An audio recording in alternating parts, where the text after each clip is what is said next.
Good evening, everybody. I was about to say good morning, good evening. I woke up from a very long nap today. I gotta go back to sleep though, but because I do have to be up early in the morning again because I have a long Sunday. I have to get up, do laundry, clean, and then I'm gonna go watch the baby and see her tomorrow. So today was busy because I had to go to work. So, as soon as I got up, I had to get everything together, and then I had to go to my second job and work, and then as soon as I got home, I just fell out. I was so tired today. Oh, and then I felt like, oh, I got up around like middle of the night. I was, oh my gosh, like it's been a long nap, but then I gotta go back to sleep because I know that I gotta be back up early in the morning tomorrow, and tomorrow's gonna be another busy um Sunday. But yeah, that's all that's been up with me, just work and coming home and errands, and then, of course, I got the baby tomorrow, so, I gotta somehow squeeze in the time in the morning to get all my errands done in the house here, because today I was just too tired to do it. I just did not feel like doing anything after that.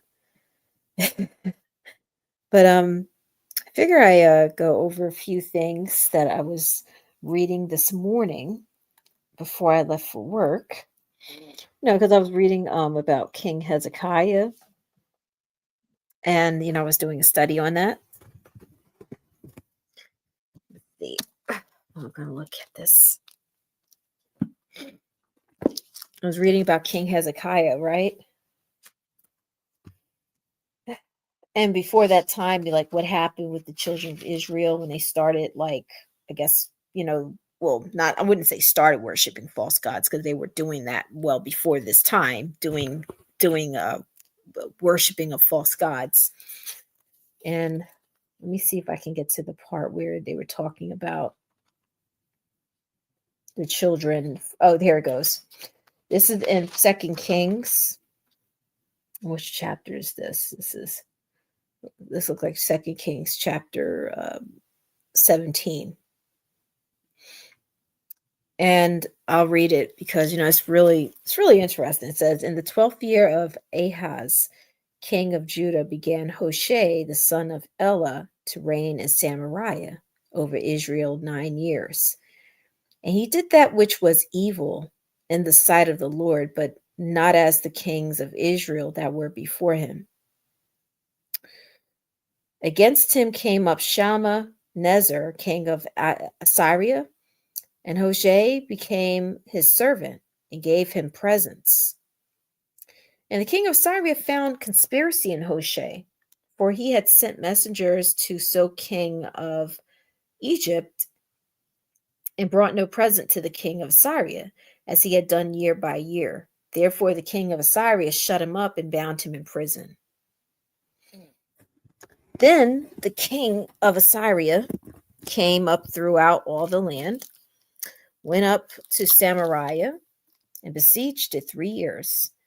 In the 9th year of Hoshea, the king of Syria took Samaria and carried Israel away into Assyria, and placed them in Hala and in Habor by the river of Gozan, and in the cities of the Medes. For so it was that the children of Israel had sinned against the Lord their God, which had brought them up out of the land of Egypt from under the hand of Pharaoh, king of Egypt, and had feared other gods, and walked in the statutes of the heathen, whom the Lord had cast out from before the children of Israel, and of the kings of Israel which they had made. And the children of Israel did secretly those things that were not right against the Lord their God. And they built them high places in all their cities, from the tower of the watchman to the fenced city. And they set them up images and groves in every high hill and under every green tree. And there they burnt incense in all the high places, as did the heathen whom the Lord carried away before them. and route to wicked things to provoke the Lord to anger. For they served idols, whereof the Lord had said unto them, Ye shall not do this thing. Yet the Lord testified against Israel and against Judah by all the prophets and by all the seers, saying, Turn ye from your evil ways, and keep my commandments and my statutes, according to all the law which I commanded your fathers, and which I sent to you by my servants the prophets. Notwithstanding, they would not hear, but hardened their necks like to the neck of their fathers that did not believe in the Lord their God. And they rejected his statutes and his covenant that he made with their fathers, and his testimonies which he testified against them. And they followed vanity and became vain and went after the heathen that were round about them, concerning whom the Lord had charged them, that they should not do like them. And they left all the commandments of the Lord their God and made them molten images, even 2 calves, and made a grove and worshipped all the host of heaven and served Baal. And they caused their sons and their daughters to pass through the fire, and used divination and enchantments, and sold themselves to do evil in the sight of the Lord, to provoke him to anger. Therefore the Lord was very angry with Israel, and removed them out of his sight. There was none left but the tribe of Judah only. Also Judah kept not the commandments of the Lord their God, but walked in the statutes of Israel which they made. And the Lord rejected all the seed of Israel, and afflicted them and delivered them into the hand of spoilers, until he had cast them out of his sight. For he rent Israel from the house of David, and they made Jeroboam the son of Nebat king. And Jeroboam drave Israel from following the Lord, and made them sin a great sin. For the children of Israel walked in all the sins of Jeroboam which he did. They departed not from them, until the Lord removed Israel out of his sight, as he had said by all his servants the prophets. So was Israel carried away out of their own land to Assyria unto this day. And the king of Assyria brought men from Babylon, and from Cutha, and from Awa, and from Hamath, and from Sepharvaim, and placed them in the cities of Samaria, instead of the children of Israel. And they possessed Samaria and dwelt in the cities thereof. And so it was at the beginning of their dwelling there that they feared not the Lord. Therefore the Lord sent lions among them, which slew some of them. Wherefore they spake to the king of Assyria, saying, The nations that which you have removed and placed in the cities of Samaria know not the matter of the God of the land. Therefore he hath sent lions among them, and behold, they slay them, because they know not the manner of the God of the land. Then the king of Syria commanded, saying, Carry thither one of the priests whom you brought from there, and let them go and dwell there, and let him teach them the manner of the God of the land. Then one of the priests whom they have carried away from Samaria came and dwelt in Bethel, and taught them how they should fear the Lord. Howbeit every nation made gods of their own, and put them in the houses of the high places which the Samaritans had made, every nation in their cities wherein they dwelt. And the men of Babylon made Succoth-Benoth, and the men of Cuth made Nergal, and the men of Hamath made Hashima, and the Avites made Nibhaz and Tartak, and the Saphrawites burnt their children in fire to Adrimelech and Anemelech, the gods of Sepharvaim.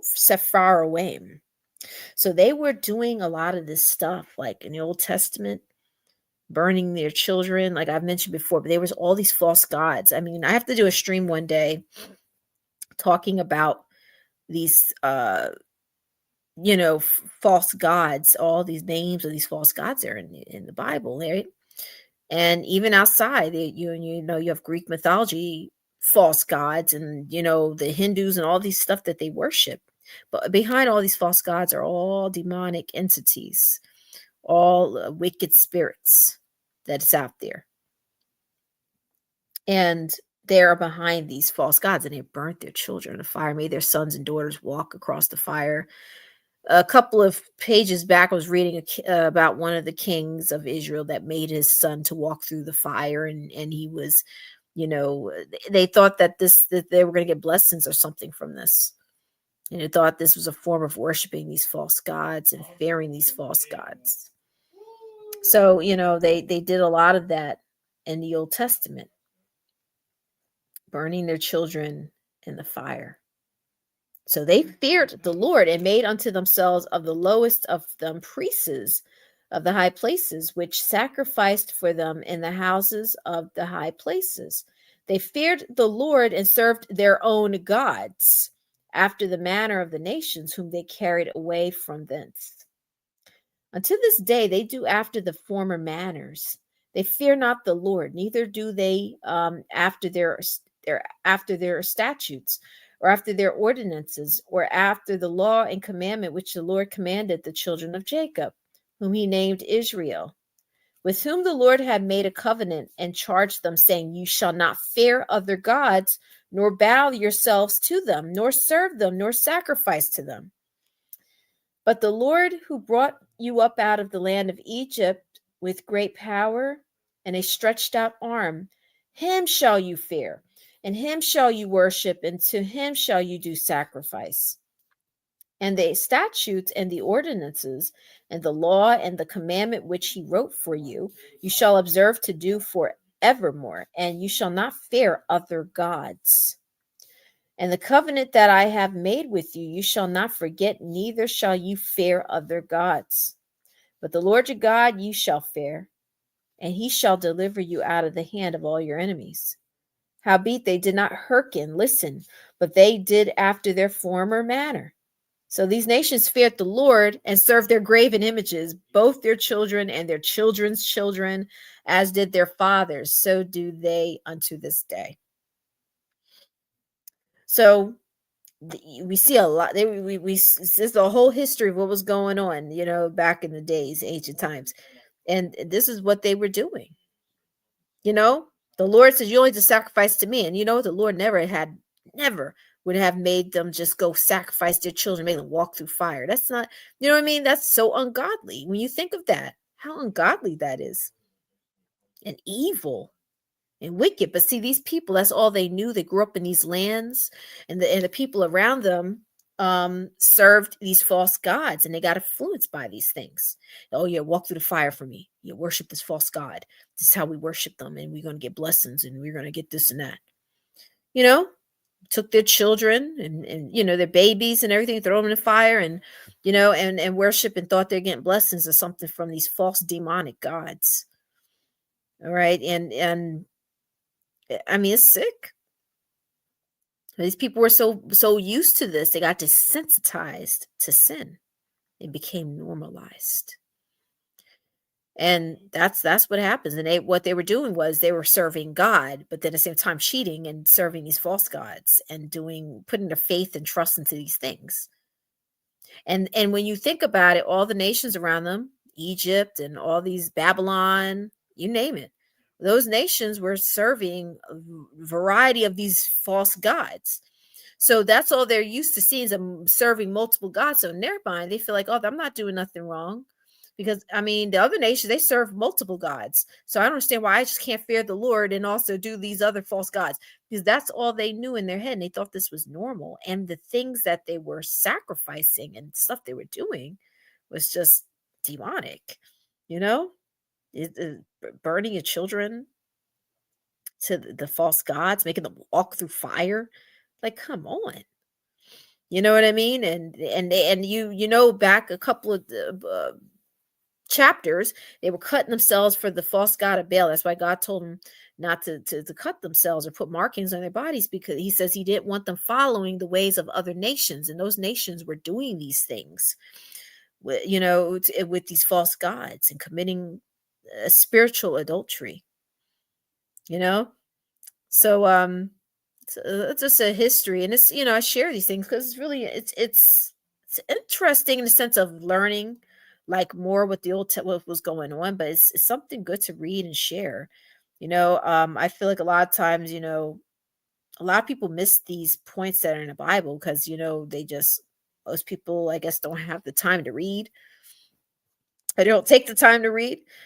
And, it is a lot of reading. And if I come across a scripture that's really eye opening, I'm just going to read it on here and just tell you, hey, look it up. This is really eye opening. This is something that we don't really talk a lot about. They don't talk about this in the churches. The churches, they talk about all this foolery, worldly stuff, inspirational talk, and oh, what God can do for you, and about husband and wife and marriages, and oh, you need, if you want to have a good marriage, you need to do things this way, and oh, the problem is you're not doing this, you're not tithing enough. It's stuff that, we don't, it's worldly stuff, and they don't teach nothing. They don't teach anything about this, like that, about what was going on in the Old Testament there. It's like, okay, we're sitting here, we're in a church, and we're just having this inspirational talk. Oh, God's going to bless you with this. I want to hear something real. I want to hear about God, his truth, his word. I want to learn. I want to hear different things that's going on in the Bible, big eye-opening scriptures that I never got a chance to look into, or never really had time, that have never read before. But that's at least what I think a lot about, like, the churches. They don't really go deep into those scriptures like that. um at least the ones I've came across or seen on TV. you know or just in general, I've gone to some church services back before. Not that I've ever been a church goer, or um somebody that was dedicated to a church, like a member, because I just believe the church is the body, because that's what the Bible says. But, I've gone to some, I've been invited to some events, and I never seen them ever go into these scriptures. Ever. Never. I don't ever remember a time. I was happy to hear, like, one day I was listening to a church video, and the guy was going into King Hezekiah, and I was like, oh, that's so neat, because I'm right now in that chapter reading that. And he was talking about all the stuff that I'm reading now. And this is going into, if you want to know, this is Second Kings, starting on chapter 17, because now we're on 18 now. And just read it. And it gets even better with the Lord. He gets involved when he thought they want to sit here and get away with mocking him. So chapter 18, it says, now it came to pass in the 3rd year of Hoshea, son of Elah, king of Israel, that Hezekiah, the son of Ahaz, king of Judah, began to reign. 25 years old was he when he began to reign, and he reigned 29 years in Jerusalem. His mother's name also was Abi, the daughter of Zechariah, and he did that which was right in the sight of the Lord, according to all that David his father did. He removed the high places and break the images, and cut down the groves, and break in pieces the brazen serpent. And I was thinking about this earlier too. I don't think that Moses made this brazen serpent for people to worship, but I think that people they took it upon themselves to take his staff that he used to worship. And not just that, but there's something called the Assumption of Moses, and I'm sure it was part of the Bible. I don't know if they removed it or so. But a lot of people probably say, oh, it's not in the Bible, it's not biblical. But when you read it, it lines so perfectly with the scripture in the book of Jude, where it says that Satan wrestled with Michael, the archangel, for the body of Moses. And then when you read it and listen to the book of the Assumption of Moses, they were trying to worship his dead body. And I believe it. I mean, they obviously was trying to take his brazen staff and worship. I'm about to read it. And break in pieces the brazen serpent that Moses had made, for unto those days the children of Israel did burn incense to it. And he called it Nehushtan. So burning incense, doing all that stuff is a form of worship. So it makes sense and that they were trying to make that staff that Moses had an idol, a false god. And guess what? Satan was trying to wrestle with his body to get people to worship his body. If you read the book of Jude, and he was trying to get them to worship his body. So just imagine all those idols, all those sacrifices, all these demons are behind these things, and that there's a demon behind all those things.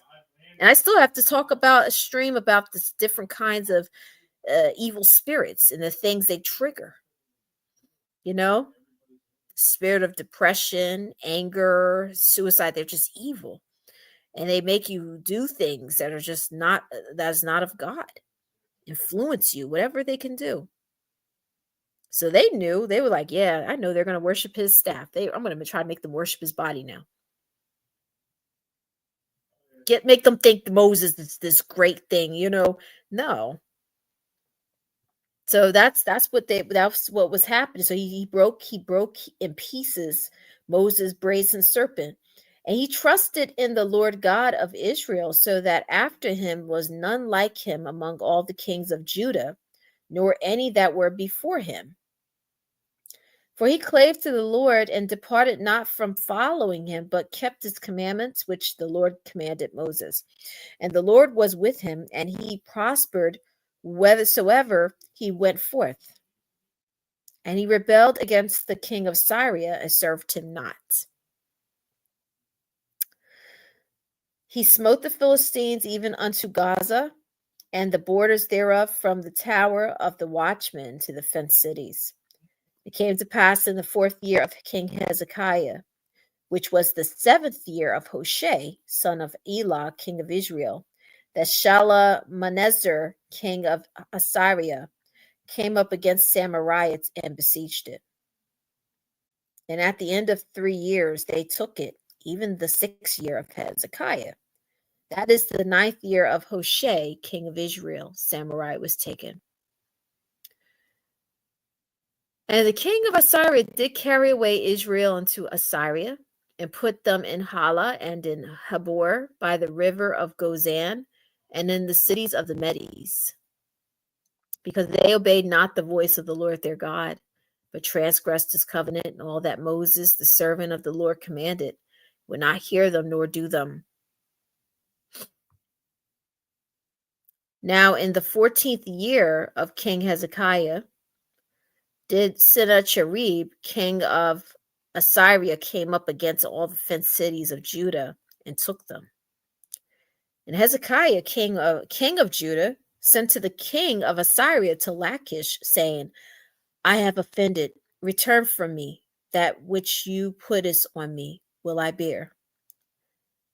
And the king of Assyria appointed unto Hezekiah, king of Judah, 300 talents of silver and 30 talents of gold.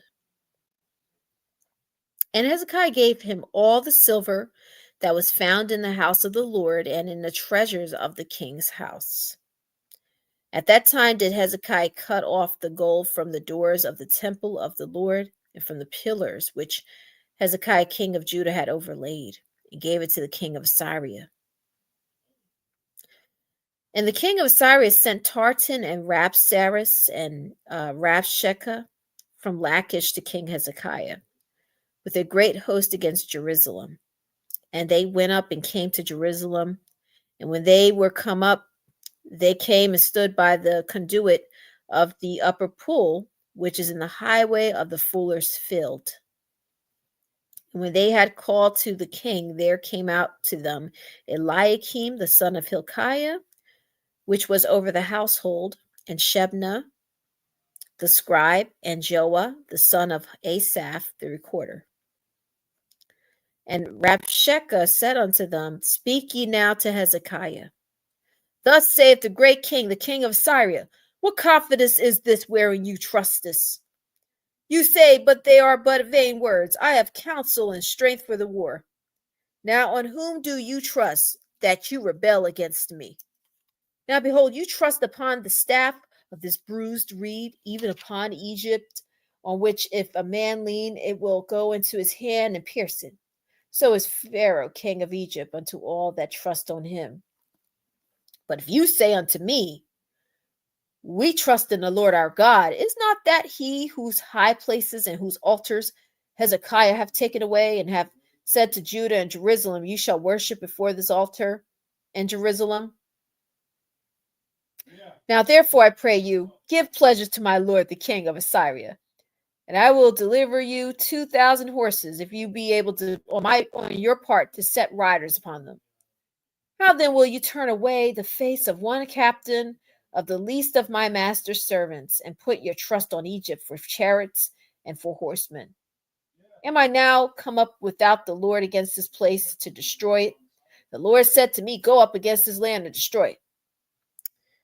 Then said Eliakim, the son of Hilkiah, and Shebna, and Joah, unto Rabshakeh, speak, I pray you, to your servants in the Syrian language, for we understand it, and talk not with us in the Jews' language, in the ears of the people that are on the wall.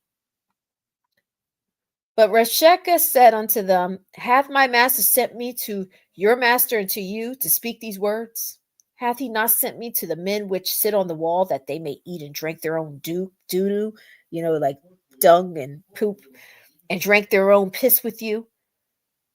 Then Rabshakeh stood and cried with a loud voice in the Jews' language, and spake, saying, hear the word of the great king, the king of Syria.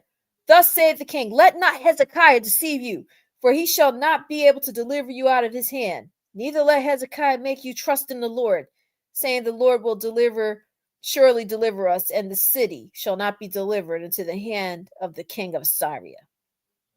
Listen not to Hezekiah, for thus saith the king of Assyria, make an agreement with me by a present, and come out to me, and then eat ye every man of his own vine, and every one of his fig tree, and drink ye every one the waters of his cistern, until I come and take you away to a land like your own land, and land of corn and wine, a land of bread and vineyards, a land of oil, olive, of honey, that you may live and not die. And listen not to Hezekiah when he persuadeth you, saying, the Lord will deliver us. Hath any of the gods of the nations delivered at all his land out of the hand of the king of Assyria? Where are the gods of Hamath and of Arpad? Where are the gods of Sepharvaim and Hena and Juah? Have they delivered Samaria out of mine hand?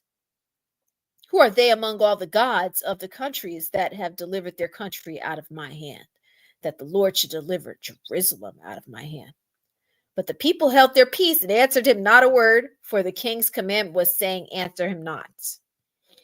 Then came Eliakim, the son of Hilkiah, which was over the household, and Shebna the scribe, and Joah the son of Asaph the recorder, to Hezekiah with their clothes rent, and told him the words of Rabshakeh.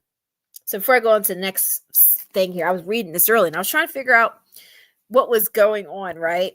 And I was like, I got to share this, right? Because I was like, okay, I can see obviously they were mocking our God, the true living God.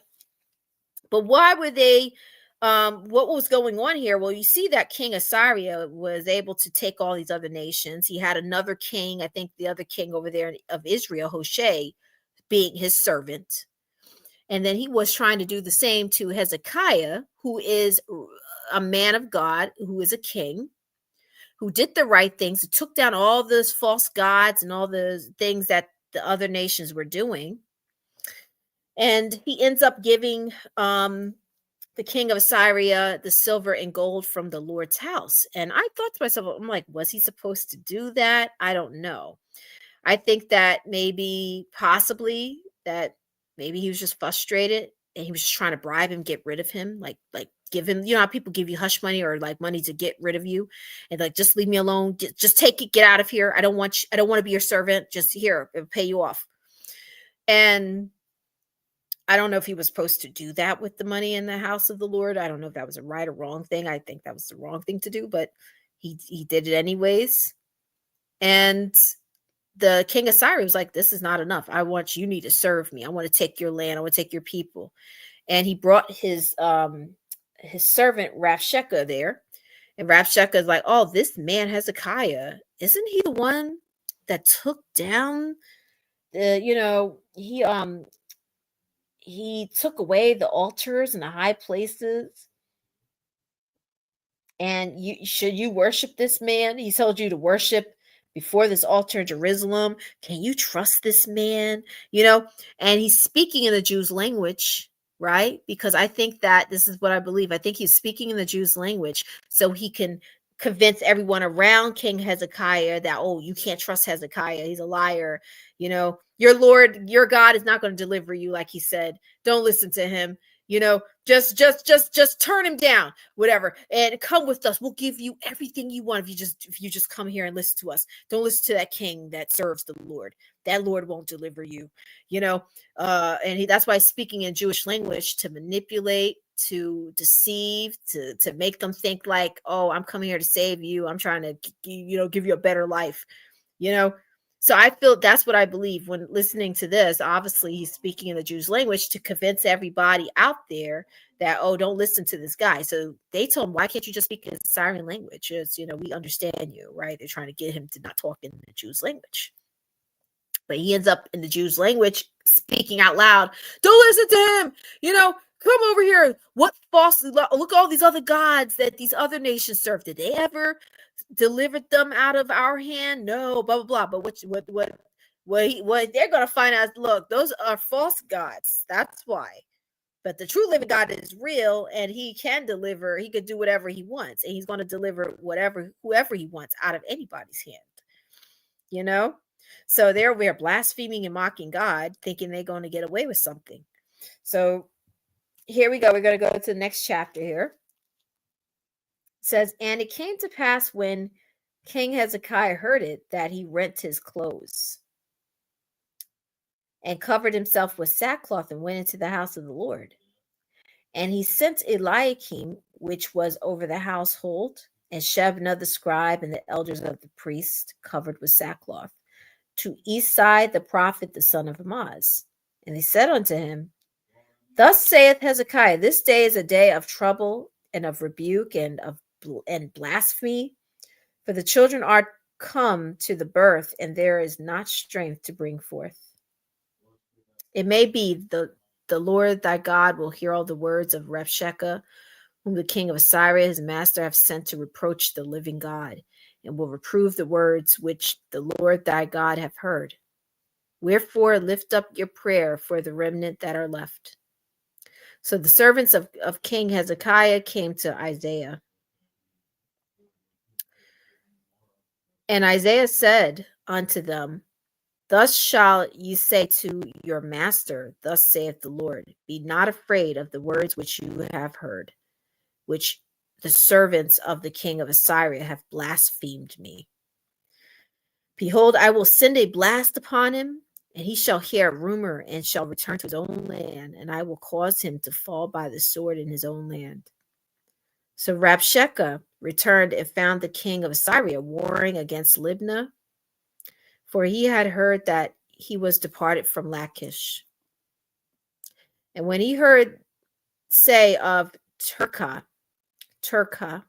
king of Ethiopia, behold, he is come out to fight against thee, he sent messengers again unto Hezekiah, saying, thus shall you speak to Hezekiah, king of Judah, saying, let not your God in whom you trust deceive you, saying, Jerusalem shall not be delivered into the hand of the king of Assyria.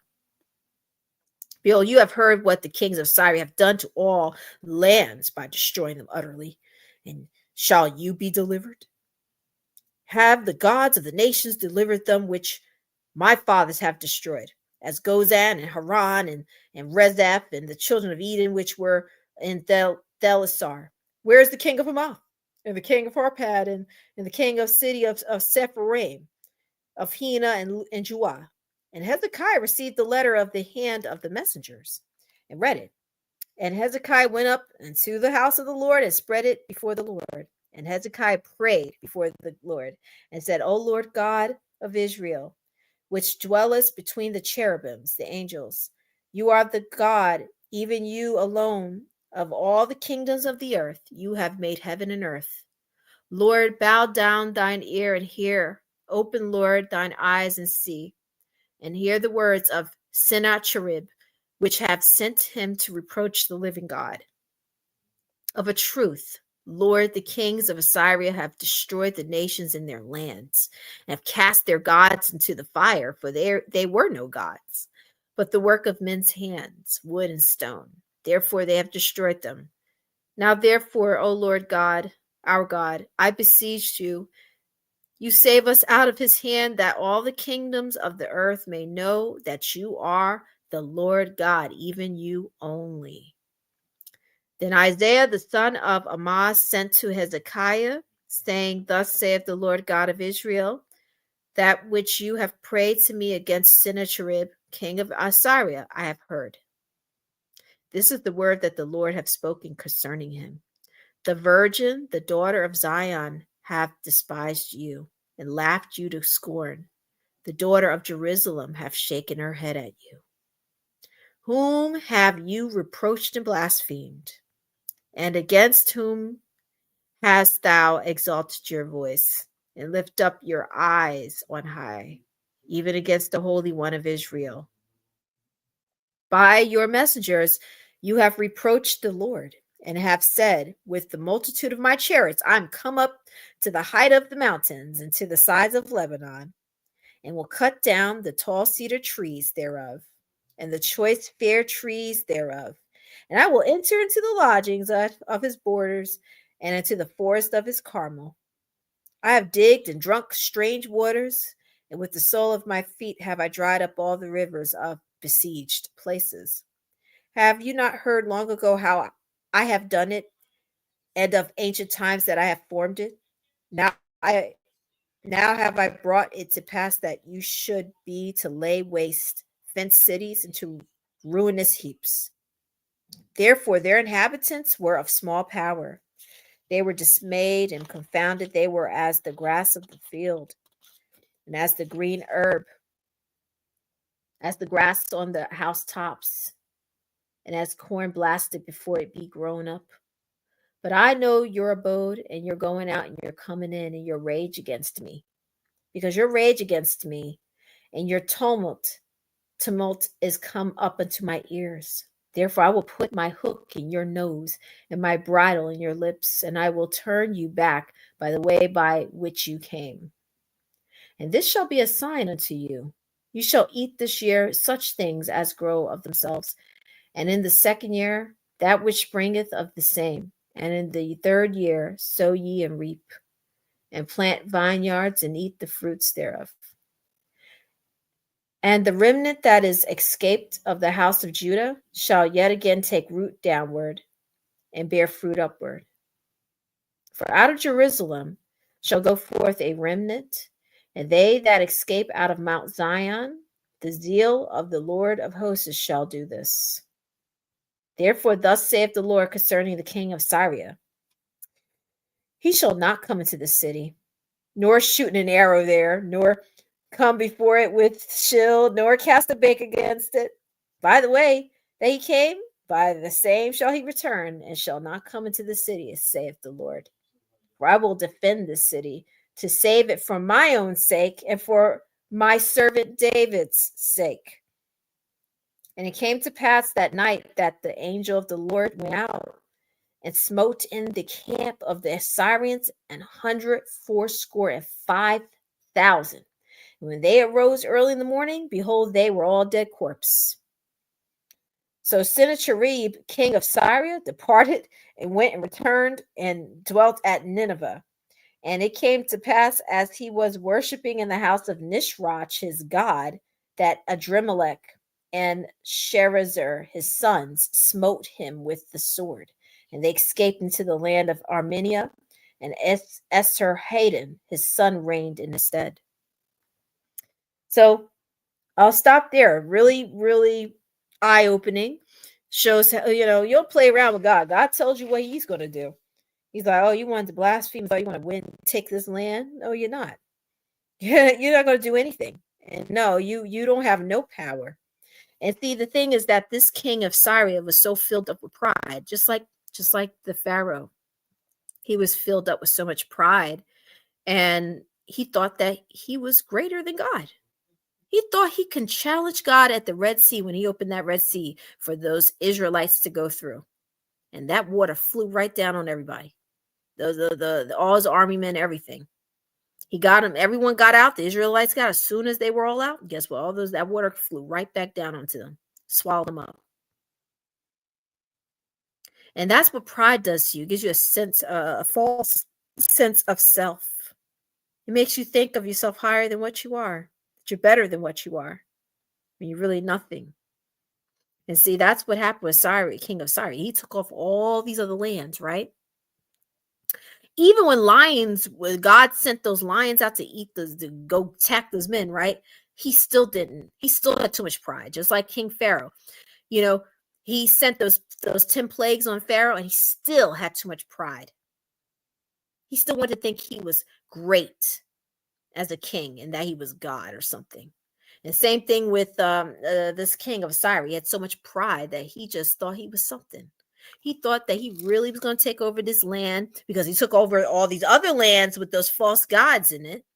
But they weren't the true living gods, okay? This God is the true living God, our God who created all things, heaven and earth. I am is his name, Yahweh, the great I am. And he warned them. He sent his prophet Isaiah, told him what his fate was going to be and what's going to happen to him. And when he went to go return, which is Nineveh, and that's actually in the book of Jonah, I talk about that land, Nineveh. He goes to worship this false god, Nisroch, his god. And I think that now reading that, thinking about to the book of Jonah, right?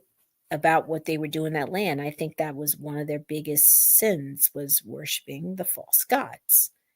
And I wonder if that was one of the false gods they were worshiping there, But he ends up getting killed by his sons anyways, because they took his power and his position and started reigning instead of him.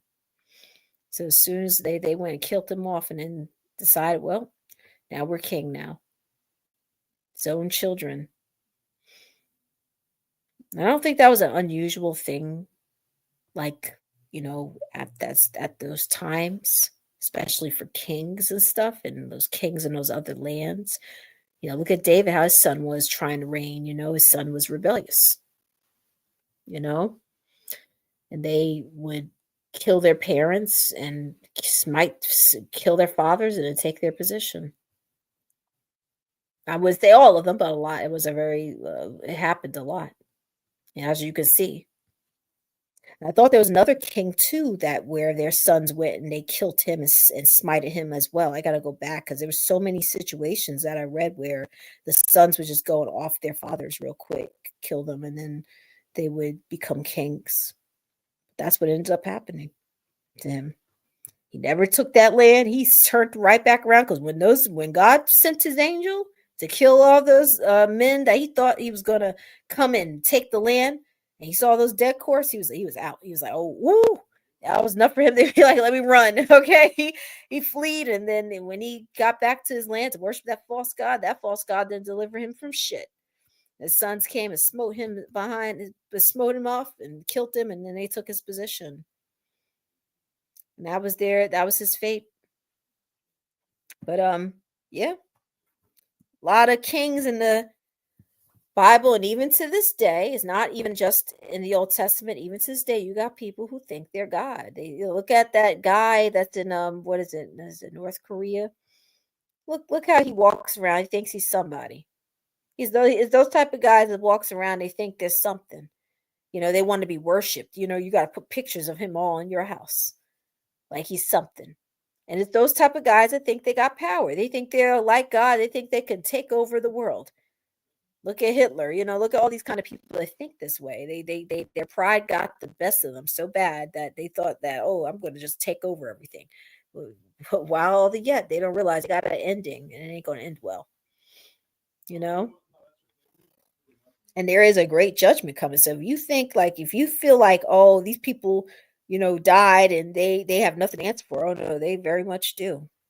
Oh, they're in the spiritual realm right now. The evil leaders, they're in the spiritual realm, all right. If they thought that they could get away from God and his judgment and thought, oh, I was going to just do and live whatever way I want to. I ain't not serving the God. I'm just going to be evil and make people worship me and serve me. And they thought they were going to get away with it and die. You didn't get away with shit. Man, that's a scary thing to meet the Lord. And everybody's going to get judged one day. Everybody. Even those who are saved as children, we're going to go through judgment. I think we're going to go through judgment first. Don't take my word on it because I said I think. I thought I came across a scripture that sounded as if like we're going through judgment first. Those who are saved. Because we are going to get resurrected during the first resurrection. As I read in book of Revelations, they're the first. Those who are true believers in God, those who were martyred for the Lord, everybody who's with God, they're going to get resurrected first. It's the first resurrection. And I thought somewhere in another chapter said we will get judged, but we will pass from judgment onto life, means heaven, eternal life. We won't meet condemnation. We won't go to hell. There will be chastisement though, because I heard that we will get chastised, for certain things, but I don't know what that's going to be, but whatever God tells us, his ways is just and righteous, and this, we are to accept that, But those who didn't believe on the Lord, didn't put their faith and trust into his Lord Jesus Christ, the Son that died on the cross for our sins, they're in their sins, and they're going to end up being eternally separated into eternal hell. Their judgment will first come. He's going to judge, and then they're going to be eternally separated. And they're going to be in a place, a wilderness, a place that, is unimaginable, that you don't want to be. And so, I know a lot of people may not want to talk about that, and they may not want to accept that, but that's the true reality that's coming. There is an eternal punishment. And for people who think that were evil world leaders and never knew the Lord, they just were evil, wanted people to worship them, wanted to be against God, raise their fists against God, they're going to be going to that place. If they died without Christ, or they died without the God of Israel, and they weren't looking towards the Messiah, and their heart was against God, guess what? Their fate is not going to be good. It's not going to be good. And from what I heard, I don't know how true this is, so don't take my word on it. Don't say Candace told me this is what hell is like. I don't know. You know what I mean? I only know what the Bible teaches me. That's it.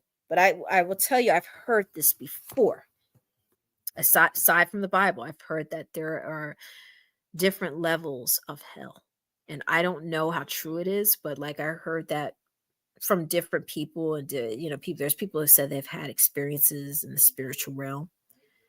I personally feel like, they got a glimpse of hell, or a state of evil spirits around them, and they're in a state of area where they're not with God, of course, but they're in a holding spot somewhere, and it's not a good spot. And they say there's different levels of hell. That there's different levels of hell, and wherever you go, it could be really bad, it could be more tormenting in other areas, and others I don't know how true it is, but what I do know, there's a hell. There is a place of eternal torment, separation from God. That I do know. And that's a place that a person chooses to be at when they reject the Lord. They reject Jesus Christ. They don't believe on him for their salvation. That's where they're going to go. That's their end game.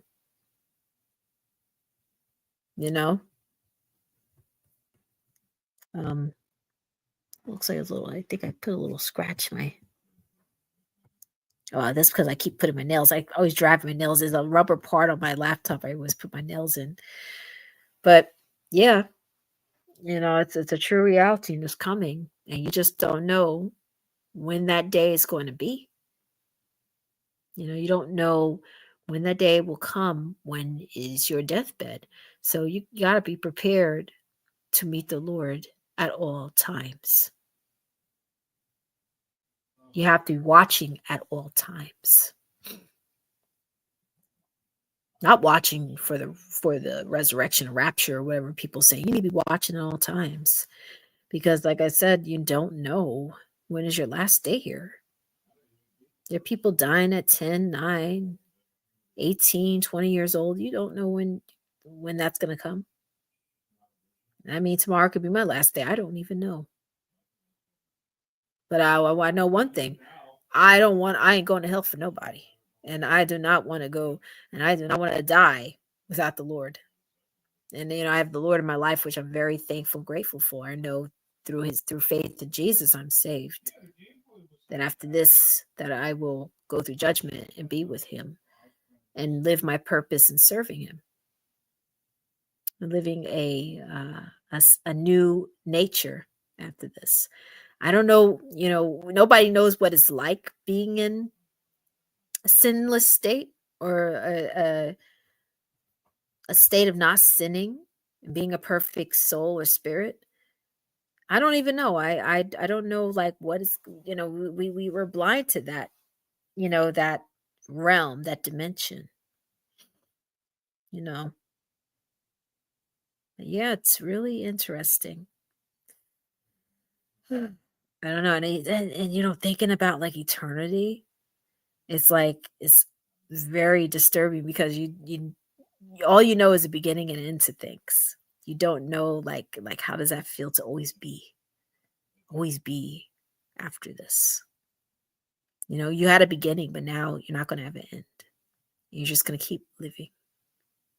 But you are either going to keep living in heaven, or you're going to continue to live in hell. That's it. There is no middle ground. So we don't die. There is no ending to us. We don't ever die. There's an ending to our flesh that goes back in the ground and it goes back to dust, and there's worms going to eat it up and everything like that. But we don't die. We continue to live. There will be a spiritual death, but the spiritual death ain't the same as a physical death where it goes and it doesn't exist. A spiritual death, you still exist. And the spiritual death is eternal separation from God, where there is no light and you're in darkness, in confusion, in wilderness, in a place of no love and no answers and no purpose. So you have a choice: eternal life or eternal death. Life is happiness, joy, peace, purpose in God and serving him. So you're alive, you're alive in the spirit. You're alive, you're full of joy and light. But when you're in darkness, you don't have that. There is no peace. Peace don't exist in darkness. And, just think about just think about that. When you listen to this and you read the word of God and you think about it, think about that when you go to sleep tonight, living forever, living on and on and on and on forever. You have no end. I mean, it's quite disturbing, but we don't have an end. We don't die. Our spirit just keeps living. And you don't want your spirit to live a eternal life away from God. If you're an unbeliever, you got to really think about these things. You got to say to yourself, because at the end of the day, I'm just saying, giving a warning. Hey, think about it. I know where I'm going. If you sit back and you laugh and mock and scoff, guess what? That ain't hurting me. I know where my fate is going to be. Do you? Because if you don't know where your fate is, you're in danger. You really are in danger. You're in a very bad, dark state right now, and you're on a bad path and road, and it's just something you got to think about. At the end of the day, it's your life, your choice. Life is what you make it. So, it's a true statement. It really is what you make it. You can make it good or you can make it bad. Bad things happen to us, yeah, but that don't mean that I have to go about things in a bad way. If somebody sits back and they decide they want to say something nasty to me, I can either sit back and give it back to them, and then look like a bad person along with them, or I can sit back and say, look, I don't need your stuff, and I'm gonna pull back, and I'm not gonna entertain your BS and your drama, because I'm not gonna try to get involved in that. Because then what's gonna happen? You may end up in a fight with them, a fist fight, whatever, and next thing you know, you both going to jail. So life is really what you make it, because it's like, okay, I can sit back and say I can either take the bad road or the good road. It's no in between. Good don't mix with evil. It never does. It can only be good or bad. That's it. So same thing with God. You can't mix evil in heaven with good. So he's not going to let somebody in that doesn't desire to serve him, and they're going to go Satan's route, and they're not saved by the blood of Christ. So you know what I mean? You have a choice to make. That choice is yours. You know, at the end of the day, you can sit back at any time and say, hey, I want to get to know you, God. You know what? My faith, I have struggled with faith right now.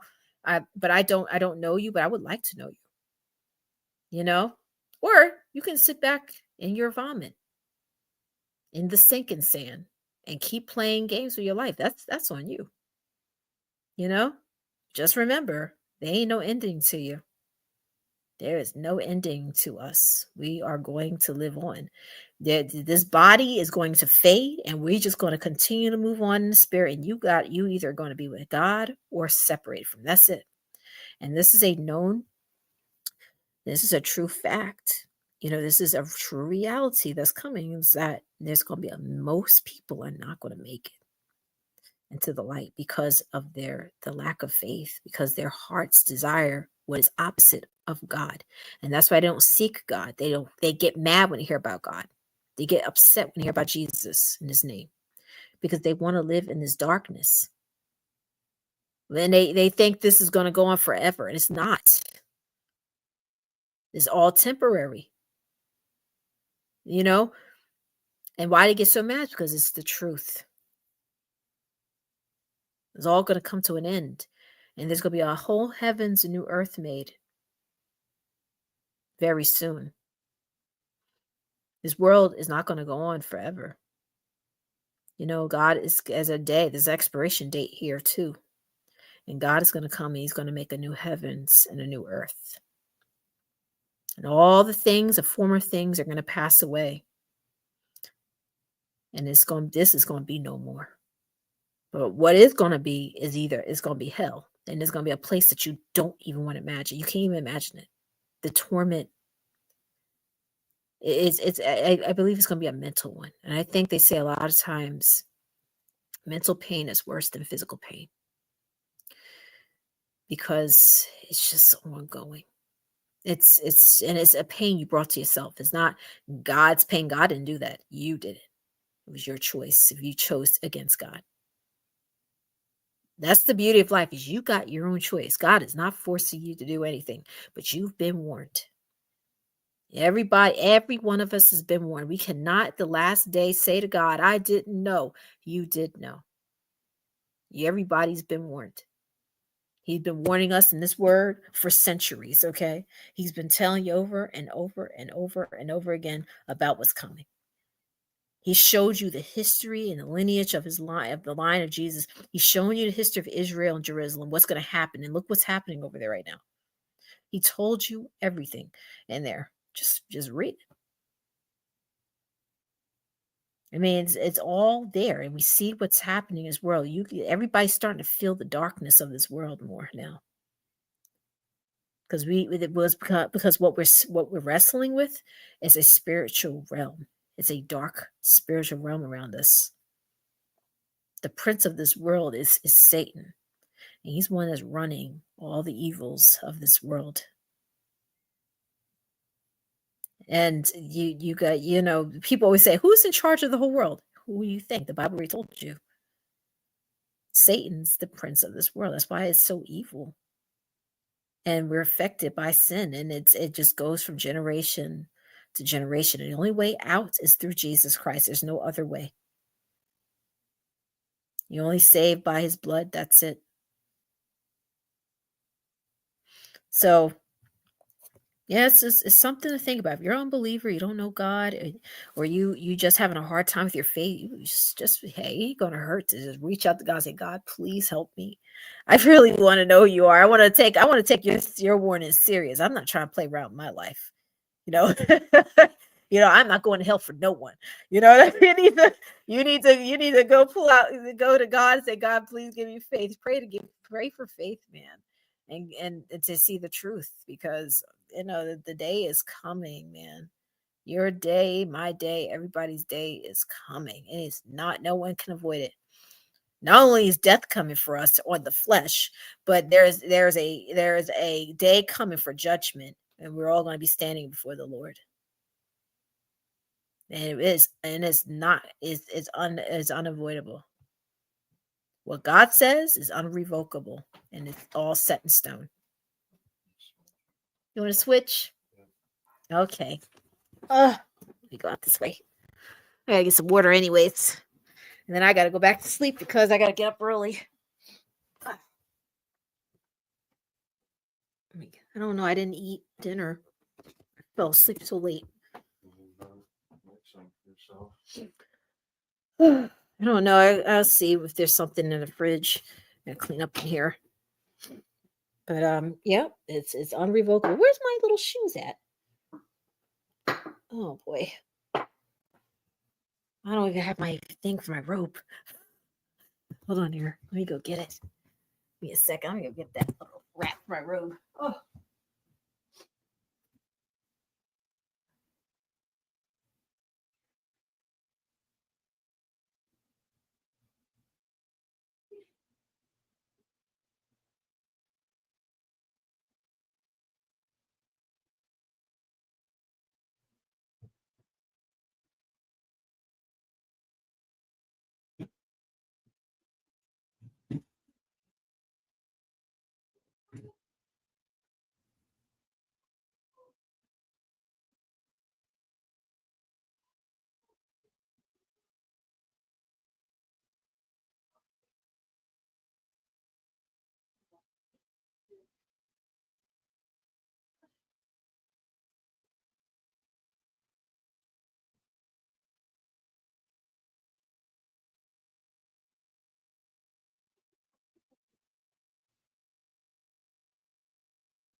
Oh man, I still got so much to do in this house. So gosh.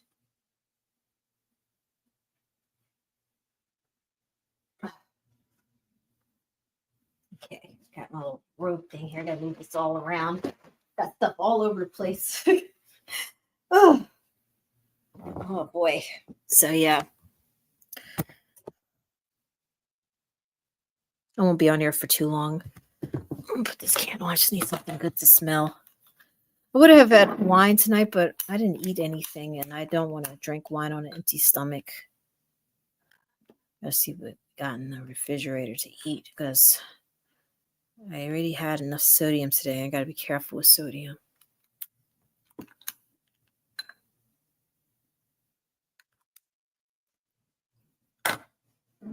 Yeah. Yep. So that day of judgment is coming. And so we just, you just gotta, more than ever, you gotta be prepared, because at the end of the day, that's all that matters. When you die, none of this is gonna matter anymore. This world won't matter no more. Whatever happened in your past won't matter no more. Like, everything you thought was important in your life won't matter no more, because it's all gonna fade away. Everything you worked hard for is not going to matter anymore. Your bank account's not going to matter no more. Gold and jewelry ain't going to matter no more. Dollar bills ain't going to matter no more. Heck, family won't matter no more, because they won't exist. I'm not saying don't love your family. What I'm saying is that do not put anything in this world on the level of God or above God, because I'm telling you that that this is all going to fade. It's all going to fade, and it won't matter no more. Your parents, someday they're going to go, and that's going to be it. And you just better pray and hope they with God. That's just it. It's going to be different in spiritual realm because like your children, family stuff is going to feel different because now they're going to be in the spirit. So you'll know them, but it's not going to feel the same because our true selves are going to come out. And so it's good. We're going to be more like in the spirit. And if they're with you in heaven, they'll be your sister in the spirit. Though they'll be your brother, and well, we won't have any genders there, but they'll be your sibling in the spirit. Because there's no male or female in the spiritual realm. It's Jesus said there is no male or female there. Let me get some water. But yep, that's what's coming, and I'm ready. I'm excited to meet the Lord, but I'm also scared, because I know the judgment is coming, and even those who are children of God, we're going to have chastisement, I mean, I don't know. Nobody wants to mess with the living God. I'll tell you that right now. Nobody. Get some more water here. I drink a lot of water because I had that sodium today, and I ate some Charlie's chicken. What is it? Charlie's chicken, California steak, and I didn't realize how much sodium was in it. I have one kidney, so I have to be very careful.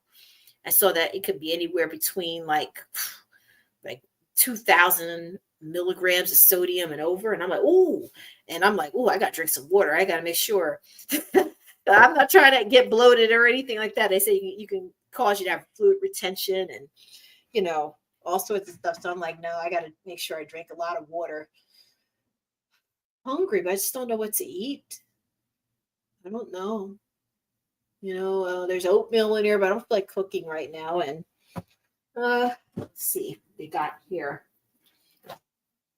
I don't know what I want to eat. I got to throw stuff out in this fridge because there's stuff that are either leftovers and I haven't touched or eaten. I don't know. Maybe, you know what? I know what to get. Get some nuts. There you go. Get some nuts. Oh, boy. I would have cereal, but I don't know if that milk is good. I got to really go through that fridge early in the morning, clean it up, and then put my laundry on. So I got to look at everything because I got to go and see what I need for the week. And here. Right now food prices are ridiculous. It's gotten so bad right now with the food prices. So, like steaks are like $60. What was it? Or even like I saw that video. I got to put that on my post when I get a chance. Like steak was like $60. And then what was it? Certain things were like $40. So a rack of lamb, forget it. It's probably extremely expensive. Everything is expensive now. It's just not the same. It's my pistachios. Good for you. But yeah. So now I'm gonna start shopping like the Italians do. I'm gonna shop like weekly or every day, go in and see what I need. Because I realized that half the food I cook, it goes to waste. I'm like, I don't need all that food. And this time I want to focus on things I know I'm going to eat. So I'll buy stuff weekly and then bring it in. And forget electric. I barely have it on and my electric bill is already high. I'm like, they're really putting everything up. Gas over here is like $4 and maybe 35 cents right now. I don't know if it's going to go up any higher, but I'm trying to get some stuff figured out.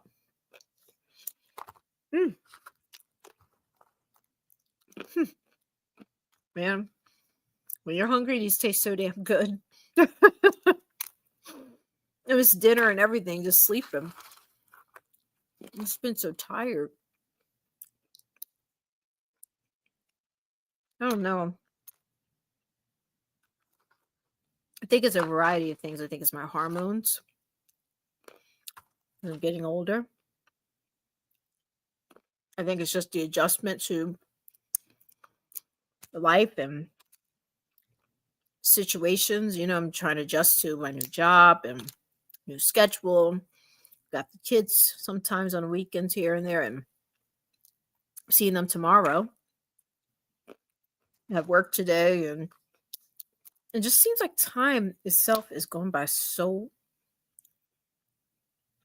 fast. And I just feel like I can't catch up. I just feel like there's never enough time in a day anymore now. Everything feels like 4 hours feels like 2 hours to me now. I'll look at time and say, oh my gosh. Now, I'm going to tell you something that's weird, right? It's happened to me twice already.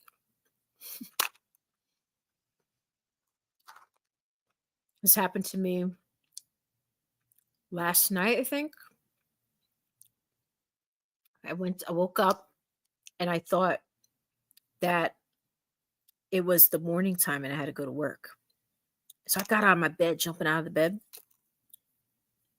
thinking it's the next morning and I have to get up for work and shit.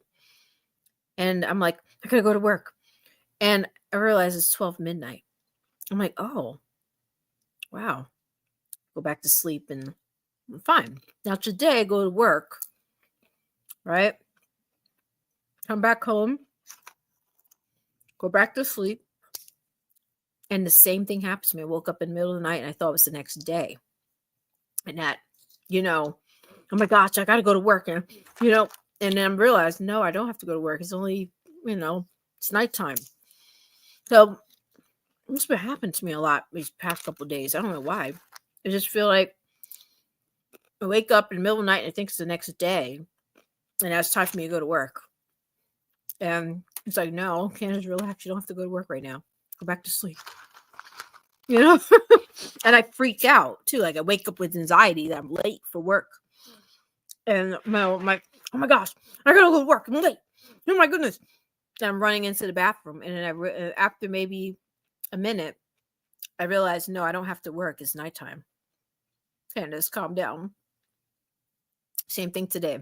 Went to sleep, got up. I freaked out, woke up, jumped out of my bed and started running. And I think it's because it's a new job, because it's at the hospital. And at the hospital, things are a lot more monitored. And you have to be up earlier. You got to be there one time. And I have a time management issue. But lately, I've been doing really good because I've been forced myself to be on a time, on a schedule. And I always feel like I'm going to run late to work and I'm going to get in trouble and written up. And then, I think that's what it is, maybe, because it's just a whole new adjustment for me. I just feel like I'm always running out of the bed. I always think I'm going to be late. What time is it? 12:26. I'm going to try to go back to sleep in a little while because I don't want my schedule to go off. I have to be on the schedule. Normally, I'm sleeping after this time. I'm going to bed about like 9:30, 10 o'clock. But I'm so tired today. I ended up falling asleep in the middle of the day. Never woke up tonight. So what I'm trying to do is not to oversleep. I'm thinking that I slept a lot of hours. So I don't need 8 hours. What I need is more like 5 hours of sleep. I would like to get up about 5:30 because I like to get up early in the morning, pray, watch the sunrise, have some coffee, and then I got to get my house clean. And that's my normal schedule. I'm really supposed to be up at 4:45, 5 in the morning. So I don't want my schedule off. So I'm trying not to oversleep tomorrow, and I probably won't because I'll be with the kids. And I stay up when I have kids around me. I won't feel like, the need to go lay down and sleep. But sorry, I'm over here snacking on every damn thing that I can eat. I'm so hungry. That's how I've been feeling lately. I've been feeling like a rush, like I have so much to do. You know, I had to do this. Oh, yeah, I'm having anxiety about the, not anxiety, but like overwhelmed feeling. That's a better word. An overwhelmingness. And I feel so overwhelmed because I feel like there's never enough time. That's how I feel.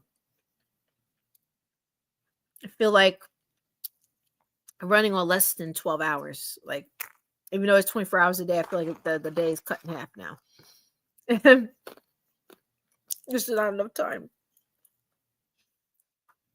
I don't got time for anything. The little time I do have, it goes by so damn quick. What did I do with that little nut? Where did you go? Ran off. So that's just what's been going on now. I mean, whenever I get a weekend where I'm not so busy, I'll probably, get together with a few good friends. Maybe backstage or something, maybe watch a movie.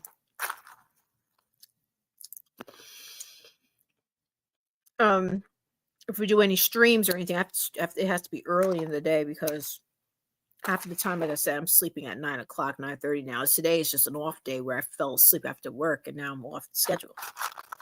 Now I gotta go force myself back to sleep in a little while.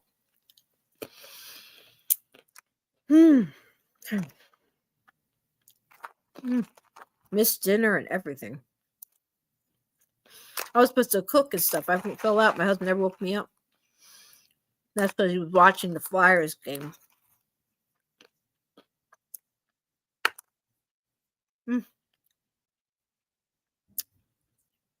Oh.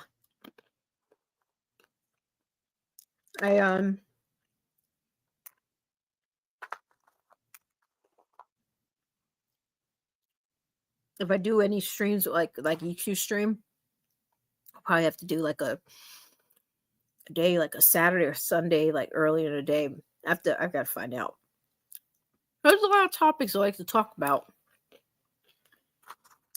But I'm trying to look. It's just so much distraction. It just seems like every weekend there's always something going on. Every weekend, you know?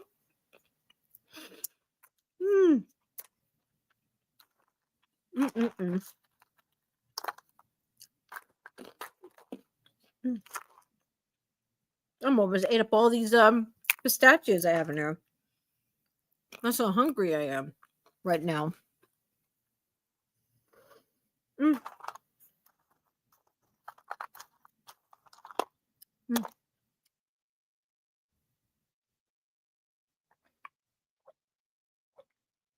Ooh, thirsty.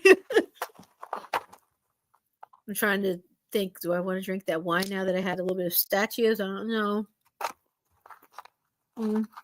It's good for you, red wine. I don't know.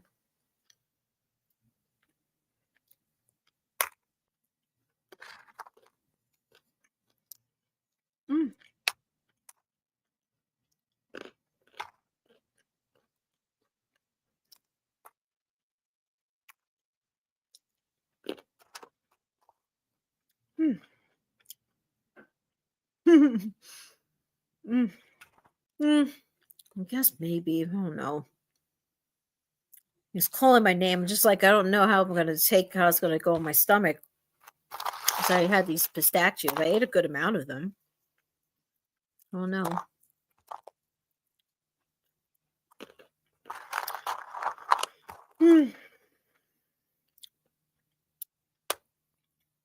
What I can't wait for is a nice vacation.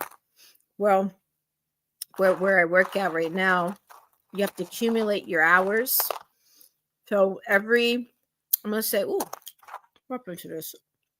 20% batteries left. Okay. That's fine with me because I'm going to go into bed sleep soon anyways. So every pay period, you get 8 hours of vacation time. So I think every month I get 2 days. This month I think we're getting 3 pay periods, so we're gonna get 3 days. Because I would like to go on a cruise this year. I need to. I need to. I need to do something. I need to get away. And relax. And I've been wanting to do like I've been wanting to go to what is it?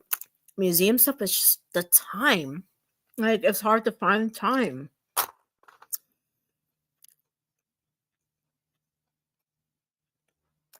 It's like, oh, I want to go to the museum next week. Oh, something's going on. Yeah, work.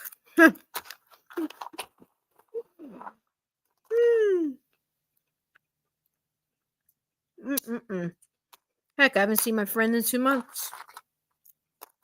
But she's okay with it because she has a busy life too.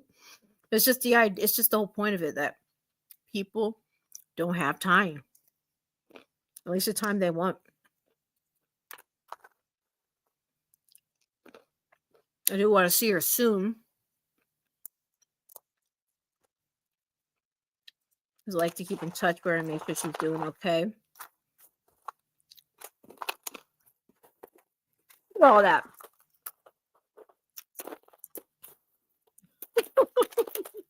I was hungry. Let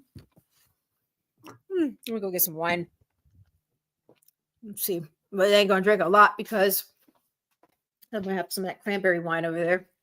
Gotta rinse my wine glass out. My little tiny wine glass. Yeah, I still have yet to talk to my dietitian about how many glasses of wine I can have now, but I think they're gonna want to take blood work for me to see how well my kidneys are filtering everything out with just the one.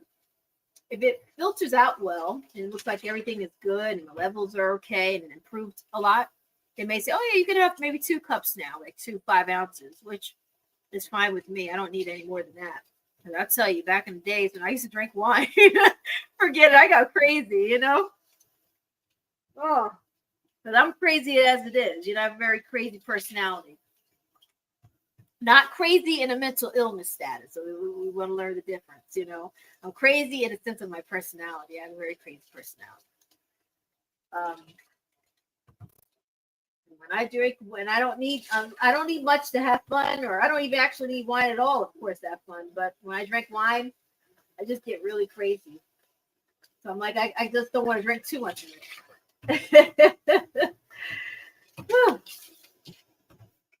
There we get some. Rinsing it out. So this little stain on the bottom here, I just don't like that. Probably that wine from the last time I had a sip of wine in there, I forgot to rinse it out. There's a little soap in there.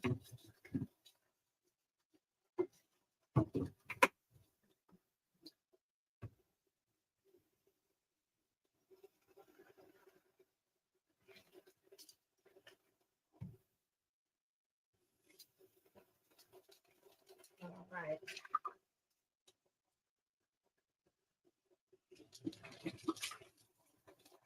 Oh, smells clean, looks clean. Okay. Good. Get some cranberry wine.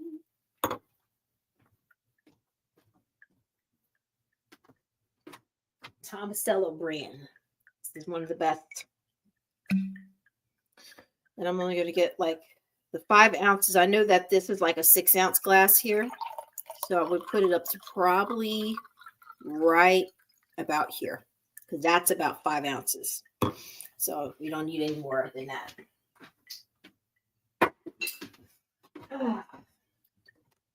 Get this going.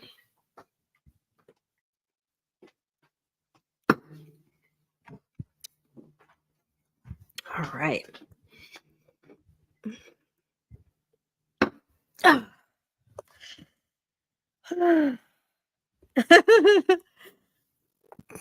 All right. Wine before bedtime, right? And I gotta set my alarm clock for 5:30, 12 to 1, 2, 3, 4, 5. I mean, it's about 5 hours, but still. I just don't want to oversleep because, then I'll get headaches and then I won't start off my morning nice. I don't know about everybody else, but I hate waking up late. You know, like I like to wake up when the sun is not even out yet. Like when I wake up on weekends or certain days and I see the sun is out, I'm like a little upset. And like I like when the sun is not even out yet, and I'm like, oh, it's still nice and dark out. Okay, cool. Make some coffee. Let me pray, read my Bible, stretch a little bit, reflect on some things, because that's what I do early in the morning after I pray and have some coffee. I kind of walk around, pace back and forth a lot because I do a lot of reflecting on life and different situations. So it's my way. It's like a therapy to me. It's my way of unleashing things, letting things out. You know how some people they vent. That's my way of just letting things out sometimes, or just thinking through things in life, thinking things through, or coming up with new ideas. So a lot of times I'm just pacing back and forth, thinking of new ideas. You know, getting creative with my mind a lot. But I tried not to do too much of it because the lady downstairs just had a baby. I didn't even know she was pregnant. I saw her downstairs with the baby on her chest, and he was in the little carrier, and I said, "Oh my gosh!" I said, "Congratulations!" And she said, "Hi, thank you." And I didn't know idea she had a baby down there because they're so quiet, and that makes me nervous. I'm like, okay, the only time I hear noise is when the toddler's running around, but her and the baby, I hardly hear the baby cry. I'm like, wow, no.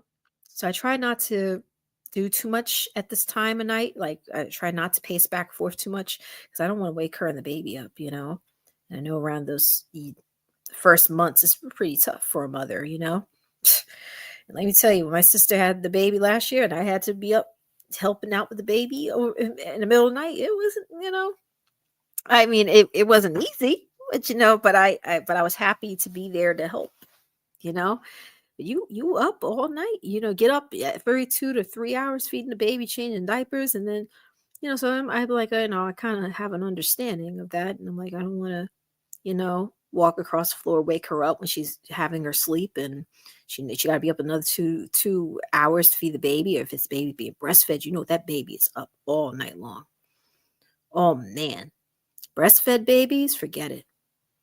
You're feeding them constantly, all night long. Like every, I think 30 minutes to an hour, you're like, "Bling!" You're like, "Ooh." And your breast fills because God made it where the milk fills back up in just the right amount of time before the baby cries. And once the baby cries, there's milk squirting. You're like, "Bling!" Okay. And they showed a video of mothers breastfeeding and how hard it is. And they're in the bed and they're sleeping, and the baby's like, and she's pulling her breast out, she's feeding the baby, she lays back to sleep while the baby's sucking on her breast. She's like this. Then every 30 minutes to an hour, the baby cries again for milk. And she's waking up, and the baby, she's moving in different positions while the husband is sitting there sleeping all happy.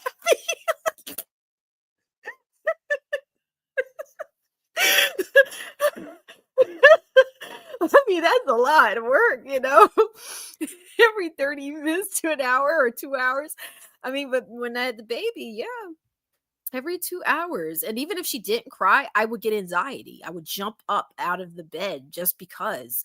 I don't know why. Like, I'd be sleeping because, at the time my sister had some condition happen. She had a little, I don't want to say too much on her because it was personal, it's personal health, but she needed, help with assistance with the baby for a while. And, here and there, I was throughout the week, I was staying the night. And, even, I want her to get her rest, and, I would go to sleep. And then after like an hour or two, I wake up like this, like with anxiety, and run over to the crib to watch the baby. And I mean, so I have empathy. I kind of have an understanding, understanding is somewhat that she needs her rest down there. So I don't want to jump around the floor too much. I'm like, lately I've just been like trying to keep it down. Like, okay. I slept a long while today, so I didn't really dance today like I was supposed to. So she might have gotten some good amount of sleep.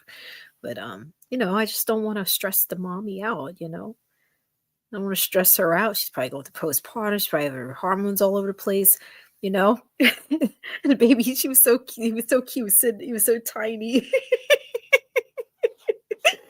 you know? But yeah, it was like that. And it still am like that. Last weekend, I had the baby and I love her to death. I took her out, took some pictures, and I did a stream on, it was called Auntie Duty Time. And I was walking around with her outside. And, but when I went to sleep, oh my gosh, like every 2 hours, I was waking up, or every hour and a half, I just kept waking up, looking at her and seeing if she was breathing. It's just constant. Like I could not sleep straight through. As I go to sleep, and then every like hour to an hour and a half, I just wake up and I'm just like, and I'm looking at the baby, and that's just what I do. I'm just staring at the baby. She okay?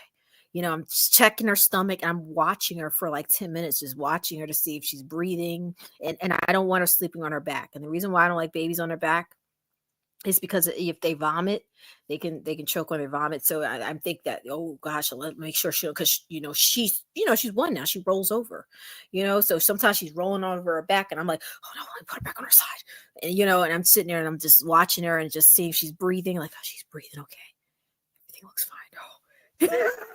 And I go back to sleep. I'm just sitting there looking at it. As I'm sleeping, I'm just looking at her before I go to sleep. Still feel like that, even though she's 1 years old. I still get the anxiety, like I start thinking like one look off of her and something's gonna happen. That's just how I feel. I'm gonna see her tomorrow, of course. I can't wait to see her. But I'm like that. And I was like that too with my nephews. This first years, even when they were 5 years old, every like 2 hours I ran out of my bed, to see if they were breathing okay. Like, and they were five. I mean, like, imagine, like I ran out of my door. I'm like, I'm looking at them like, okay, they're okay. All right, let me look at let me see him. Let me just make sure he's fine. And I'll be checking him. I'd be looking to see if they're breathing, and and I'm like, okay, look okay. And I go back to the room and go to sleep again for like another 2 to 3 hours before I run out. Oh boy, I don't know. I just think the worst case scenario when it comes to kids, I get so overprotective, and my anxiety levels and everything goes up. I think the worst case scenario. Then I think like someone's gonna break in the house, and the first two people they're gonna see is the kids. So then then I started like sleeping out here with them, even though my back was hurting on that couch over there, because I just thought the worst case scenario. Like I'm just sitting there, like just watching them the whole night, just looking around, you know.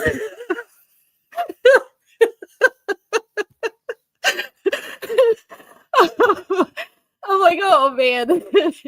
My husband's like, they're fine. They're fine. Come to bed. And I'm like this, oh boy. And I'm looking at them. And I would leave the door open, because I have to keep the door open because I need to hear what's going on out here. I just thought the worst case scenario. I mean, like the craziest things. Like, what if somebody comes through the window or something? Let me lock those windows, you know. I mean, it's been stories, on the news where people have gotten kidnapped out of their bed out of the window, because they left it unlocked or something like that. So I'm like, I gotta make sure the door's locked. Oh, let me make sure this latches are on, the deadbolt's on. Oh, yeah, turn the TVs and lights on. I don't want the lights off. I want them to think people are up. I've just have like the craziest things running through my head. So now I have my niece now. So it's like more like she's one. So my worry is she's not breathing because she slept on her back or something. So I always worry about that. And then, when I'm out with her, I watch her like a hawk, man. And, I gotta be near her at every step. I've seen people at the parks with their kids, and they have the 1, 2 year olds walking around by themselves, and they be like ahead of them. I'm like, oh hell no, no, no, no. I will play with them. That's it. I'll play with the little toddler and be with her the whole time. And I was like that with my nephews. I had to play with them at the park. So they went down a slide. I went down there with them. They're not going to get out of my sight. Because I worry about the worst things. Like I'm like, all it takes is 1 minute for them to be off your eyes, and then somebody just go and snatch them, throw them in the car. And this happened to many people before. Their kids got kidnapped in broad daylight at Walmart. Walmart is a big Target. I don't know what it is, but I guess because it's a popular store and they know people go there, they're like, oh yeah, I know there's gonna be a bunch of kids there. I'm just watch one kid that's by themselves and just snatch them real quick and run out the store, because that's what they do. Or lure them off. If your kids don't know too much about strangers or certain things, they may just easily trust, and they'll walk off with that man, and next thing you know, they'll never see him again, because they were in another aisle. I see kids all the time without their parents. Matter of fact, today is a good example. So I'm working at my second job on a military base, and I tried on some dresses there, by the way. I have to show the posters of the dresses I saw, and my mother-in-law said that just send her the pictures, and she's going to try to buy them for me. I'm like, I can't wait. But I'm sitting there and just doing my job, took some pictures with some of the military people there, and saw a child on the side, and everyone kept looking over. I was like, what are you looking at? It was a child on the side, a little boy crying. He had like a toy in his hand. He was crying. And I was like, are you okay? And I'm like, what's wrong? Where's your mommy? And his mother was looking around from the whole store.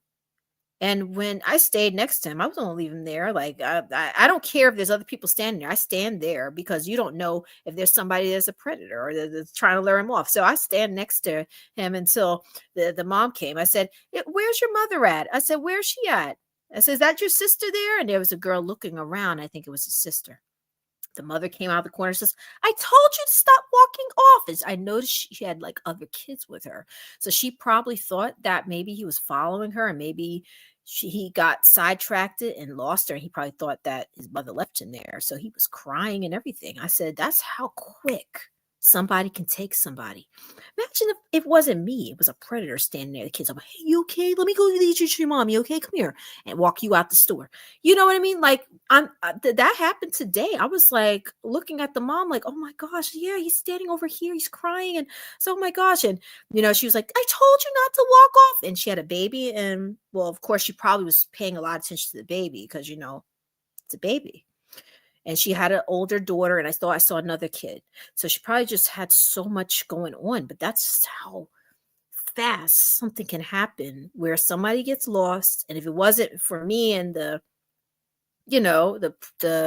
workers seeing them standing there, any guy could have just came and said, hey, you okay? You looking for your mommy? I know where she's at. Come here real quick. All right. Come on, let me lead you out. Nobody knows if because it was a white kid.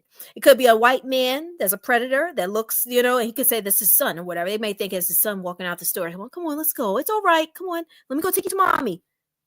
Let me go take you to mommy. Say something like that to make it seem like he's his dad or something. And we'll go walk him out the store. And that happens all the time. So I'm glad I stand near the kid. And I said, oh, man, I know that mom was having anxiety. She was like, I told you not to.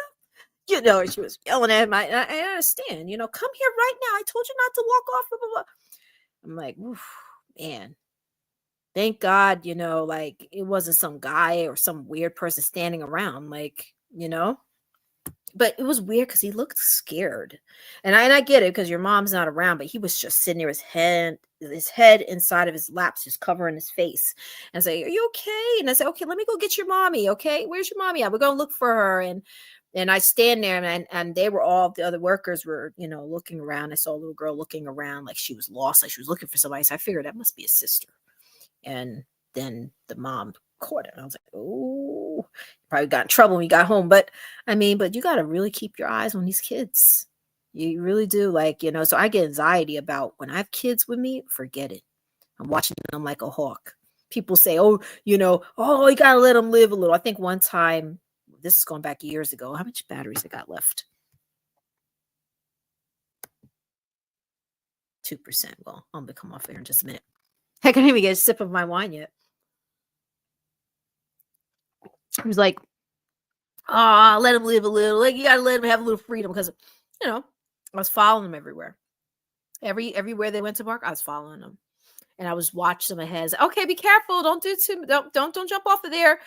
And sometimes I play with them. And the guy, I think somebody said something to me, like more like you got to let them loose a little. I don't give a flip. Ain't nobody getting loose in my eyes. Right? They are loose. Guess what? They're playing. Okay. So, and they're playing with me. So they don't need to be loose and running around out of my sight. I don't think so. Too many bad people out there and predators. Yeah. You know? But I'm gonna get off of here because I got 2 minutes left and I really do gotta get to bed after this wine. I'm gonna go to sleep. But take care, everybody. Have a good rest of your Saturday or Sunday, wherever you are. You know, I know certain parts of the world still Saturday, like the other side of the US, and other parts of the world is ready the next day. So take care. God bless, and bye-bye.